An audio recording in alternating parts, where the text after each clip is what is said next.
안녕하세요. 저는 동아시아의 용서라는 개념을 가지고 하겠는데, 첫째는 이 자리가 반가워요. 보통은 학술대회를 하면 발표자, 논평자, 그리고 끝.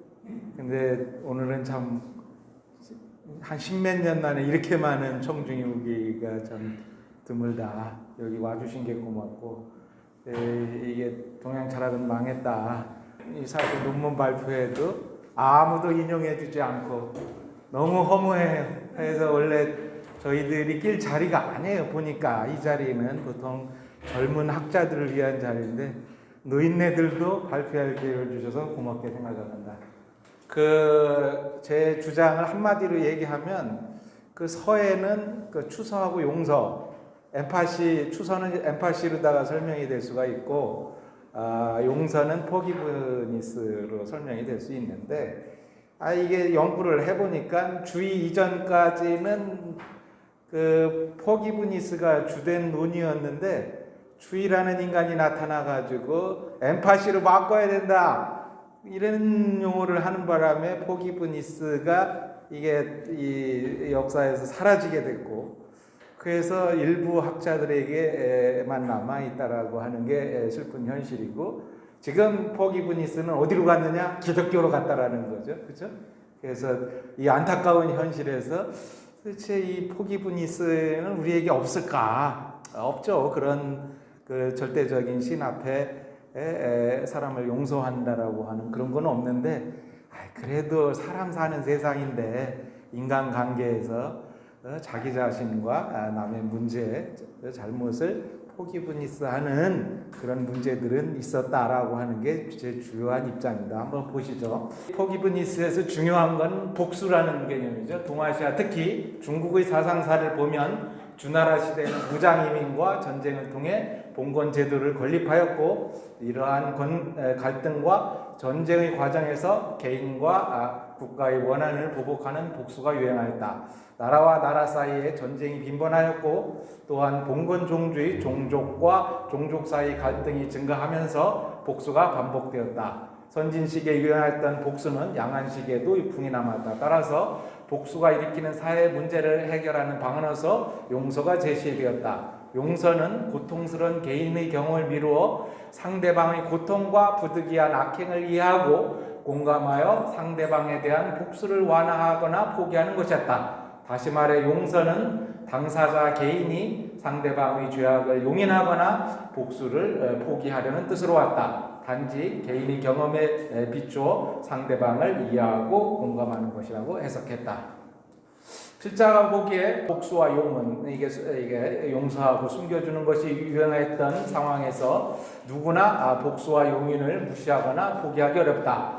맹자도 남의 아버지와 형님을 죽이면 남이 반드시 나의 부형을 죽이기 때문에 남의 부형을 존중해야 한다고 깨달았다. 결국 복수 때문에 남의 부형을 존중하라는 뜻이다. 이런 거 잘 얘기 안 해요. 깝깝해요. 맨날 주의식에 너무 그런 생각을 벗어나야 된다고. 따라서 억지로 나 자신의 처지를 비추어 상대방에 대한 원한을 해소하는 인을 실행하기 어렵다고 보았다. 공자의 선은 내가 먼저 남에게 악행을 행한다는 말이 아니라 내가 먼저 남에게 좋지 않은 행동을 당하였기에 남에게 악행을 저지르지 말자는 것이다. 다시 말해 나도 남에 맞춰 보복하는 것이 아니고 나부터 보복을 끊으면 남도 악행을 멈춘다는 것이다. 공자가 말하는 서의 뜻은 나 자신의 처지와 겪었던 심리적 고통을 헤아려서 상대방의 악행을 비춰보자는 것이다. 뭐 이렇게 해석하면 또 난리겠죠. 근데 이렇게도 해석할 수 있어요. 너무 엠파시 개념으로 해석하지 말자라고 하는 거예요. 포기브니스로 해석하면 이렇게도 해석할 수 있다라는 거예요. 그래서 주의라고 하는 사람이 보면 국송대 범순인의 해석 가운데 남을 책망하는 마음으로 나 자신을 책망한다는 해석은 옳지만 나를 용서하는 마음으로 남을 용서한다는 해석은 옳지 않다. 선은 용서가 아니라 추석, 엠파시로 해석해야 한다.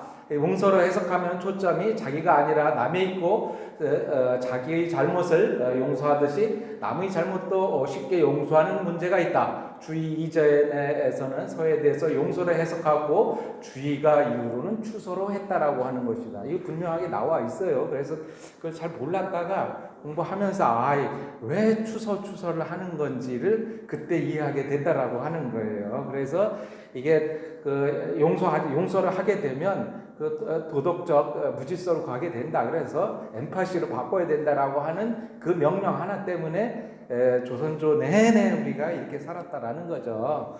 그런데 주의라고 하는 사람이 대학자기 때문에 반드시 그랬을까요? 아니라는 거예요.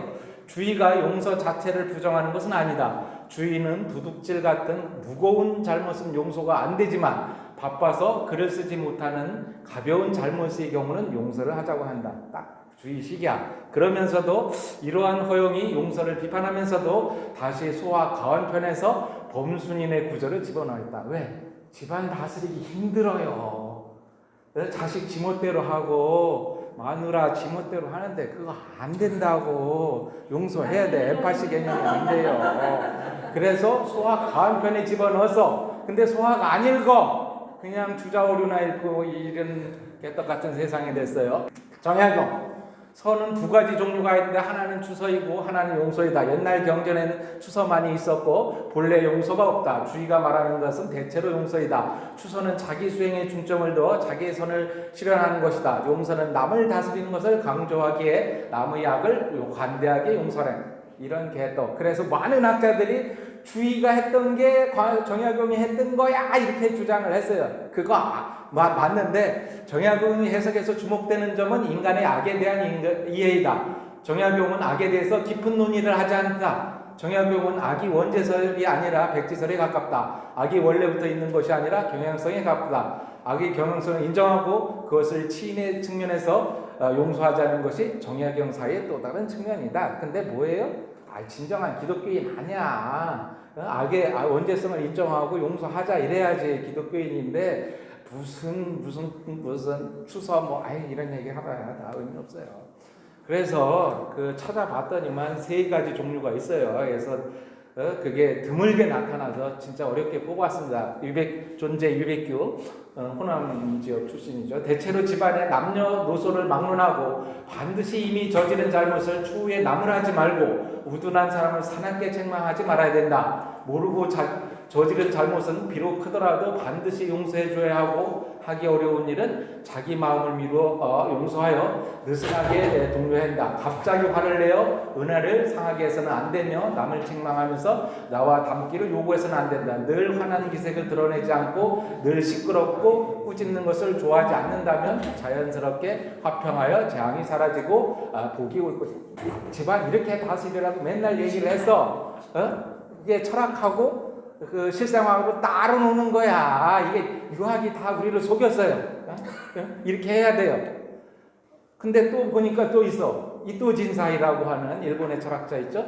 사람들의 잘못이 늘 어쩔 수 없는 상황에서 일어나거나 혹은 감당할 수 없는 상황에서 생겨났기에 심하게 미워할 수 없다는 것을 안다. 알고 난 뒤에는 저절로 따뜻한 마음으로 매사에 꼭 관대하게 힘써서 각박한 태도로서 대하지 않는다. 남의 급한 사정에 달려가고 남의 곤란한 일을 구제하는 것은 스스로 그만두었었다. 서로서 마음을 두면 다른 사람을 심하게 책망하지 않고서 그 잘못을 용서하고 그 어려운 사정을 도와주게 되는 것이다.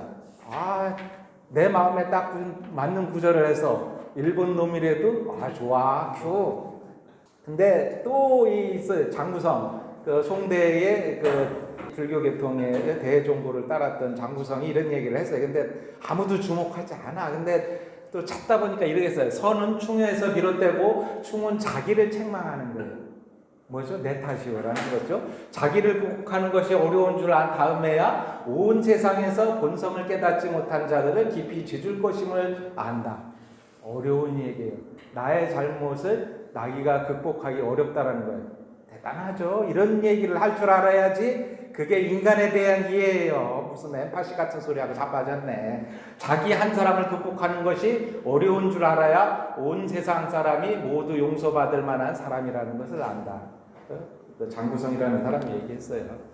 그 장구성의 입장은 안연의 극기복례 수양의 관점에서 충서를 해석한 것이다. 책망에는 극기의 과정이 들어가 있다. 자기의 잘못을 책망하는 것이 자기의 진실성이지만 책망하는 자기 극복 과정이 어려운 것이다. 진짜 어려워요. 자기가 자기를 용서해야 된다고 맨날 얘기를 하죠. 그것부터 선행이 돼야 되는데 진짜 어렵다라는 것이다. 자기 극복이 어려운 만큼 타인의 잘못을 동정한다. 중요한 것은 타인의 잘못을 이해하고 동정하는 것이 그치지 않고 타인을 구제하는 이유로 삼아야 한다는 것이다. 자기 극복은 자기 구제이지만 타인 동정은 타인 구제이다. 이러한 점에서 장구성의 해석이 불교의 영향을 받았다는 것을 알 수 있다. 대종부의 제자였기 때문에. 따라서 일반인이 자기 극복이 어렵다는 실존적 의미를 무시하고 오히려 자기 극복이 쉽다고 말하는 것은 범죄에 나약한 인간의 현실을 무시하는 잘못이다. 유학의 잘못은 이거에 문제가 있어요. 그러니까 이 자기 극복이라고 하는 인간 그 내면의 실존성을 너무 얘기를 안 해.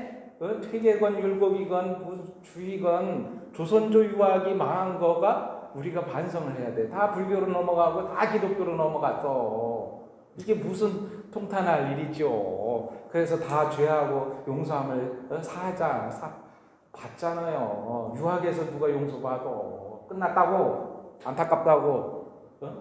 자기 극복의 수양의 과정은 자기 구제에 그치지 않고 타인 구제로 확장할 것을 요구한다. 따라서 먼저 타인의 잘못을 용서할 필요가 있다는 것이다. 이렇게 얘기를 하고 있어요. 근데 또 제가 있는 대학에서는 이 기운 공부들을 해요. 왜 기운 공부를 해야 되느냐? 남을 용서하려면 자기 기운이 있어야지 에너지가 있어야지 남을 용서할 수 있어. 에너지가 없는 사람은 자기 에너지가 떨어져서 화부터 내는 거예요. 이해되시겠어요? 제가 화부터 내는가 봐요. 목소리가 크니까. 그러니까 뭐죠? 이런 기운 공부도 필요하고 불교 공부도 들어와야 된다라는 거예요. 유학만 가지고 저는 세상 끝났다. 직시하자. 이게 제 주장이고 용서 하나님의 적이 없어도 이런 전통 주의에서 벗어나자. 이런 얘기 하니까 또 욕먹어. 제가 주의 열심히 연구한 사람이거든요. 저 한 40년간 주의만 했는데, 이제 주의 졸업하고 싶어서 이런 글을 요새 쓰고 있어요. 예, 감사합니다.